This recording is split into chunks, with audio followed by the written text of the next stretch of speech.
I'm Scott Mudge, and this is the Daily Thread, helping you find the thread of God's presence in your everyday life. This month, we have been discussing the concept of God's mercy and compassion. Not a small topic, as the Bible is full of this trait of our God. As I began to ponder and research where to take this podcast, I found myself very encouraged that the idea of God's compassion and mercy are all throughout the Bible. I am truly amazed at how patient God is with His creation, for we humans do some very foolish things. Let's look at King David. Plenty of content there when it comes to God's mercy. David, the man after God's own heart, had many of his missteps documented in Scripture. Even as old age approaches, David makes another misstep in 2 Samuel 24. David decides to take a census of the people, and by verse 10, regrets his decision already. Now David's heart troubled him after he had numbered the people. So David said to the Lord, I have sinned greatly in what I have done, but now, Lord, please take away any iniquity of your servant, for I have acted very foolishly. This looks like more than just regret. David's heart troubled him. David recognizes this act as sinful, and at this stage of life has to be sick to his stomach and heartbroken that he is still sinning against his God. Does this strike a chord with you?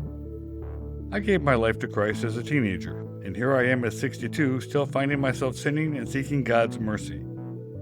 I get that we are all human and fall under the curse of Adam, but the struggle can be very frustrating. For the good that I want, I do not do, but I practice the very evil that I do not want. Romans 7, verse 19.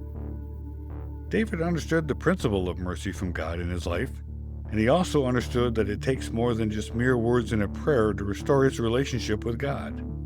David yearned in his heart for forgiveness, and we know that God sees the heart. You just can't fake it. David also understood that it would require action as well, turning from sin or seeking out forgiveness if someone else is affected, or as in this case, David needed to build an altar, one that David paid a price for both in money, labor, and time in prayer. And so 2 Samuel ends this way. David built there an altar to the Lord and offered burnt offerings and peace offerings. Thus the Lord was moved by the prayer for the land, and the plague was held back from Israel. So why was the plague held back? Why do we not get what we deserve?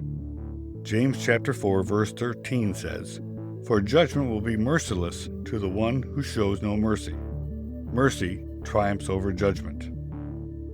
Take a moment today to reflect on those times God's mercy was shown to you, and look for an opportunity to share God's mercy with someone in your world. The Daily Thread is a podcast from Zephyr Hills Alliance Church. To learn more about the ministries of our church, find us on Facebook or on our website, zaccma.org.